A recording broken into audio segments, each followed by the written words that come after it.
আব্দুল্লাহ দিনদার হলেও বেশ বদমেজাজি ছেলে। অল্পতেই সে সবাইকে গালি দেয়, তাই কেউই তাকে তেমন একটা পছন্দ করে না। ইয়া নবী সালাম আলাইকা, ইয়া হাবিব সালাম আলাইকা, ইয়া রাসূল সালাম আলাইকা, সালাওয়াতুল্লাহ আলাইকা। হায় আল্লাহ, এই ছাগলটা আবার কোথা থেকে এলো? একটু শান্তিতে গজল গাইতেও দেবে না। এই হুশ হুশ। এটা কোন জানোয়ারের ছাগল কে জানে? কোন বেয়াদব যে নিজের গোয়ালের ছাগল এভাবে ছেড়ে রেখেছে। দাঁড়া, এক্ষুনি এই ছাগলটাকে নিয়ে গিয়ে বেঁধে রাখবো।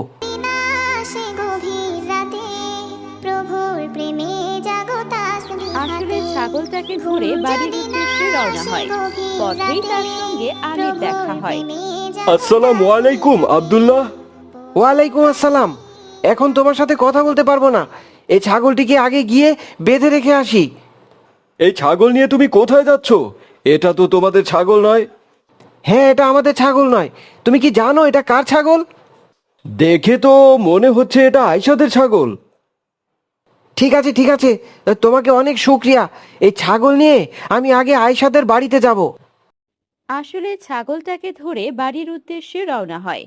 আব্দুল্লাহ ছাগল নিয়ে সোজা আয়েশাদের বাড়িতে চলে আসে এবং সেখানে এসে গালমন্দ শুরু করে দেয়।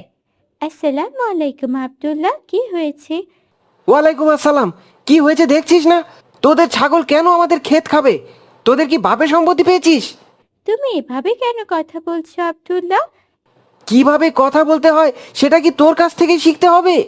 ছাগলটা না হয় ক্ষেত খেয়েছে, তাই বলে তুমি আমার সাথে এভাবে কথা বলবে? আমি কিন্তু মাকে বলে দেব। ডাক তোর মাকে, ডাক তোর বাবাকে, আমার কিচ্ছু যায় আসে না। তোর মাও যেমন, তুইও তেমন। ছি আব্দুল্লাহ, কারো মা বাবাকে নিয়ে এমন কথা বলা উচিত নয়। তুমি কি জানো না, কারো মা বাবাকে গালি দিলে সেই গালি নিজের মা বাবাকেই গায়ে লাগে? শোন, আমাকে এত জ্ঞান দিস না। তোর জ্ঞান শোনার জন্য আমি এখানে আসিনি। তোদের ছাগল আমি নিয়ে যাচ্ছি। তোর মা বাবা এলে ক্ষতিপূরণ দিয়ে তারপর ছাগল নিয়ে যেতে বলবি। আয়েশাকে আব্দুল্লাহ বাজেভাবে গালমন্দ করে ছাগল নিয়ে আব্দুল্লাহ বাড়িতে চলে যায়।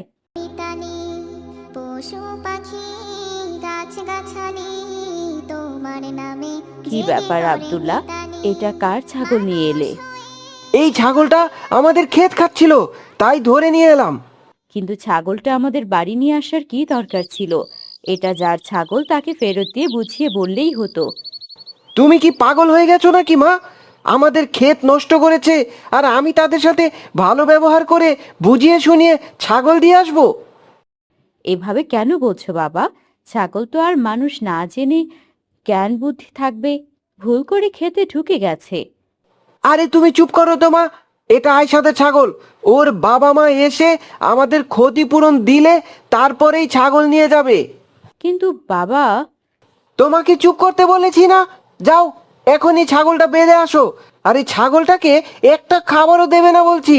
আমি ঘরে যাচ্ছি। আব্দুল্লাহ তার মায়ের সঙ্গে খারাপ ব্যবহার করে ঘরে চলে যায়। কিছুক্ষণ পর আব্দুল্লাহদের বাড়িতে তার মামা আসেন। আব্দুল্লাহ কোথায়? ভাগ্নে, ও ভাগ্নে। আরে ভাই তুই, আয় আয় ভেতরে আয়। আসসালামু আলাইকুম মামা। ওয়ালাইকুম আসসালাম। কি রে ভাগ্নে, তোর কি মন খারাপ নাকি? না মামা, তেমন কিছু না। তোর ভাগ্নে কার না কার একটা ছাগল ধরে এনেছে আর সবার সঙ্গে খারাপ ব্যবহার করে বেড়াচ্ছে। বলতো দেখি, একে নিয়ে কি করি? খারাপ ব্যবহার করব না তো কি? অবশ্যই খারাপ ব্যবহার করব। এসব কি বলছিস ভাগ্নে? খারাপ ব্যবহার করা কি ভালো নাকি? যে আমাদের ক্ষতি করবে তার সাথে আমরা কেন ভালো ব্যবহার করব? এসব মানুষদের গালি না দিলে আমার শান্তি হয় না। এটা তো খুবই খারাপ কাজ ভাগ্নে। এমনটা করা তোমার একদম উচিত নয়। কেন উচিত নয়, কেন? ইসলামের দৃষ্টিতে গালি দেওয়া সম্পূর্ণ হারাম এবং কবিরা গুনাহ। কথায় কথায় গালি দেওয়া মুনাফিকের লক্ষণ। এবং এটি মানুষের সম্মানহানি ঘটায়। রাসূলুল্লাহ সাল্লাল্লাহু আলাইহি ওয়াসাল্লাম বলেছেন, মুসলমানকে গালি দেওয়া ফাসেকি মানে পাপাচার। কিন্তু আমি তো ইচ্ছে করে গালি দেইনি, ওদের ছাগল আমাদের ক্ষেত নষ্ট করেছে, তাই আমি গালি দিয়েছি। তুমি তো আরো বড় খারাপ কাজ করে ফেলেছো ভাগ্নে। এটা আবার কিভাবে খারাপ কাজ হলো? ওদের ছাগল তো আমাদের ক্ষেত নষ্ট করেছে, এতে তো আমাদেরই ক্ষতি হয়েছে। শোনো তবে, প্রিয় নবী হযরত মুহাম্মদ সাল্লাল্লাহু আলাইহি ওয়াসাল্লাম বলেছেন, কোনো মুসলিম যদি কোনো গাছ লাগায় বা ফসল বনে এবং তা থেকে কোনো মানুষ বা পশু পাখি খায়, তবে তা ওই ব্যক্তির জন্য সদকা বা দান হিসেবে লেখা হবে। তার মানে আয়েশাদের ছাগল আমাদের ক্ষেত খাওয়াতে আমরা কি সৎকার সব পেয়েছি? হ্যাঁ, অবশ্যই পেয়েছো। কিন্তু মামা, আমি যে আয়েশার সাথে অনেক খারাপ ব্যবহার করে ফেলেছি এবং ওর মা বাবাকে নিয়েও গালি দিয়েছি। এটা তুমি খুব খারাপ কাজ করেছো ভাগ্নে। এক্ষুনি ছাগল ফেরত দিয়ে এসো আর ক্ষমা চেয়ে এসো। ঠিক আছে মামা। এরপর আব্দুল্লাহ আয়েশাকে ছাগলটি ফেরত দেয় এবং তাদের কাছে ক্ষমা চায়। এর আগের ভিডিওতে কুইজের সঠিক উত্তর দিয়েছে জান্নাতুল ফেরদৌস, আদর, আব্দুল্লাহ, নওরিন, তাকিয়া, সুমাইয়া ও আরও অনেকে। আজকের কুইজ হলো, ফাতেমা রাদিয়াল্লাহু আনহু তাআলা এর স্বামীর নাম কি? আসসালামু আলাইকুম ফাতেমা। ওয়ালাইকুম আসসালাম ভাইয়া। এই দেখো, বাবার কাছ থেকে টাকা নিয়ে আমি কত সুন্দর একটা জার্সি কিনেছি। এটা কোনো জার্সি হলো? তার থেকে তো আর্জেন্টিনার জার্সি সুন্দর দেখতে। হাহা, তুই খেলাধুলার কি বুঝিস? আমাদের কাছে 5টা বিশ্বকাপ আছে, তোদের কাছে কি আছে রে? গত বিশ্বকাপে যে আমরা ওয়ার্ল্ড কাপ জিতলাম, সেটা কি তোমাদের মনে নেই? তোরা তো প্লান্টি দিয়ে বিশ্বকাপ জিতেছিস, আবার বড় বড় কথা বলছিস।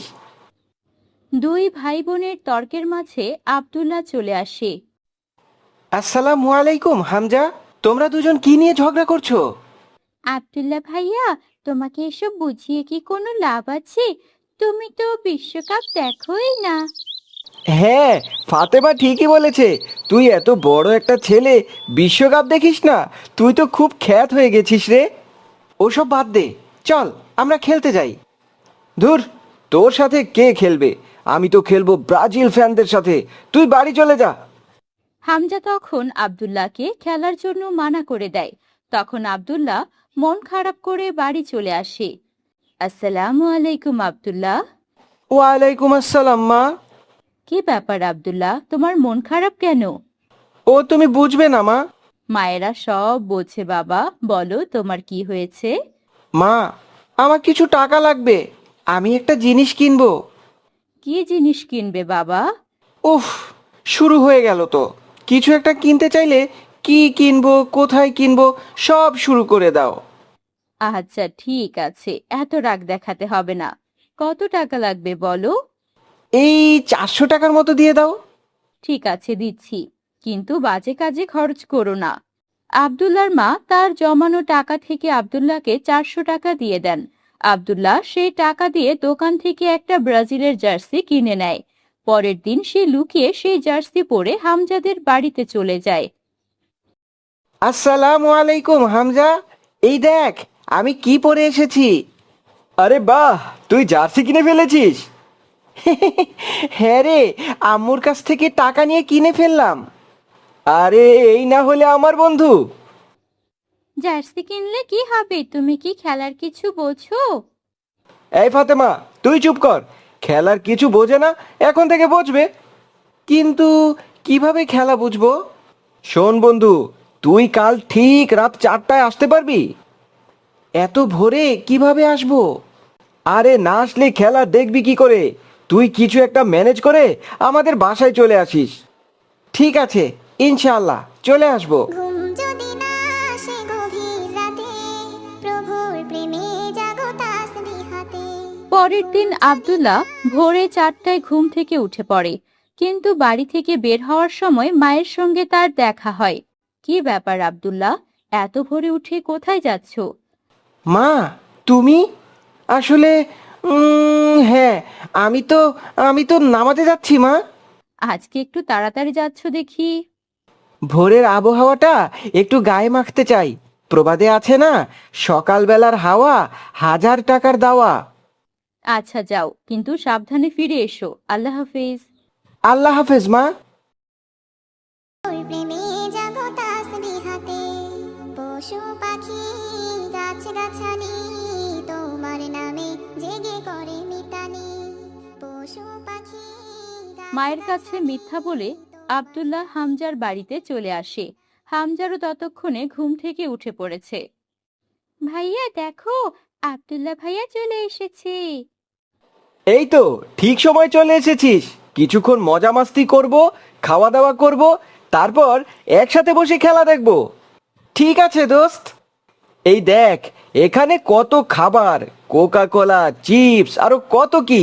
চল ফাতেমা, সবগুলো রেডি কর। তোরা রেডি কর, আমি লুকিয়ে জার্সি নিয়ে এসেছি, এটা এখন পরে নেই। আব্দুল্লাহ এদিকে তার বন্ধুদের সাথে খেলা দেখায় ব্যস্ত। অন্যদিকে আব্দুল্লাহর বাবা মসজিদ থেকে নামাজ পড়ে এসে দেখেন আব্দুল্লাহ বাসায় নেই। আচ্ছা, আব্দুল্লাহকে দেখতাছি না, ও কি আজকে নামাজে যায়নি? ও তো আজকে খুব সকাল সকাল নামাজের জন্য বেরিয়ে গেছে। কি বলছো? আমি তো ওকে মসজিদেই দেখলাম না। সে কি, ও তো আমাকে বলে গেল যে মসজিদে যাচ্ছে, আর তুমি বলছো মসজিদে ছিল না? ও তো বাসায়ও আসেনি। কোনো বিপদ আপদ হয়ে গেল না তো? ও আবার অন্য কোথাও চলে যায়নি তো? ইন্না লিল্লাহ। তুমি একটা কাজ করো, ওর বন্ধু হামজার বাড়িতে গিয়ে দেখো তো একবার ওখানে আছে কিনা। ঠিক আছে ঠিক আছে, আমি যাচ্ছি। আব্দুল্লাহর বাবা দেরি না করে হামজার বাড়িতে চলে আসেন। মানুষ হয়ে তোমরা কেন, মানুষ হয়ে তোমরা আব্দুল্লাহ, তুমি এখানে কি করছো? বাবা, তুমি তুমি এখানে কিভাবে? সেসব পরে হবে, আগে বলো তুমি এখানে কি করছো, আর এটা কি রকমের পোশাক পরেছো তুমি? আঙ্কেল, এটা তো জার্সি, ব্রাজিল টিমের জার্সি। এই জার্সি তোমরা কেন পরেছো? কারণ আমরা এই দলগুলোকে সাপোর্ট করি, তাই এই দলের জার্সি পরেছি। তোমরা ওদের সমর্থন করো? তোমরা কি জানো না এগুলো করা আল্লাহ পাক পছন্দ করেন না? আল্লাহ কেন পছন্দ করবেন না বাবা? আমরা তো কোনো খারাপ কাজ করছি না। তোমরা যাদের সমর্থন করছো তারা প্রত্যেকেই কাফির। তুমি মুসলিম হয়ে কাফিরদের সমর্থন করছো, সেই কাফিরদের যারা ফিলিস্তিনের উপর বর্বর অত্যাচার করে, যারা ইসরায়েলকে সমর্থন করে। কিন্তু আমরা তো ইসরায়েলকে সমর্থন করি না, আমরা তো ফিলিস্তিনিদের ভালোবাসি। ভালোবাসা? এই যে তোমাদের সামনে কোকা কোলা আর এত সব খাবার আছে, এগুলো তো ইসরায়েলি পণ্য। কিন্তু বাবা, মেসি, নেইমার আর অন্যান্য প্লেয়ারদের সমর্থন করলে কি হবে? আমরা তো ওদের ভালোবাসি। নবীজি সাল্লাল্লাহু আলাইহি ওয়াসাল্লাম বলেছেন, কিয়ামতের দিন তোমরা তাদের সাথেই থাকবে যাদেরকে তোমরা ভালোবাসো। তোমরা কি চাইবে এই কাফেরদের সঙ্গে থাকতে? না বাবা, কোনো মতেই আমি এদের সাথে থাকতে চাইবো না। আমি তো জান্নাতে যেতে চাই। তাহলে তোমরা কেন কাফেরদের সমর্থন করছো আর ওদের অনুকরণ করে কেন এই পোশাকগুলো পরেছো? আসলে আঙ্কেল, আমরা তো এগুলো জানতাম না, আপনি আমাদের জানিয়ে দিলেন। এরপর থেকে কখনো আর ভুল হবে না, ইনশাআল্লাহ। হ্যাঁ বাবা, আমি আমার ভুল বুঝতে পেরেছি। ইনশাআল্লাহ আমরা এই ভুলগুলো আর কখনো করব না। আল্লাহ পাক আমাদের সবাইকে বোঝার তৌফিক দান করুন। আমিন ইয়া রাব্বুল আলামিন।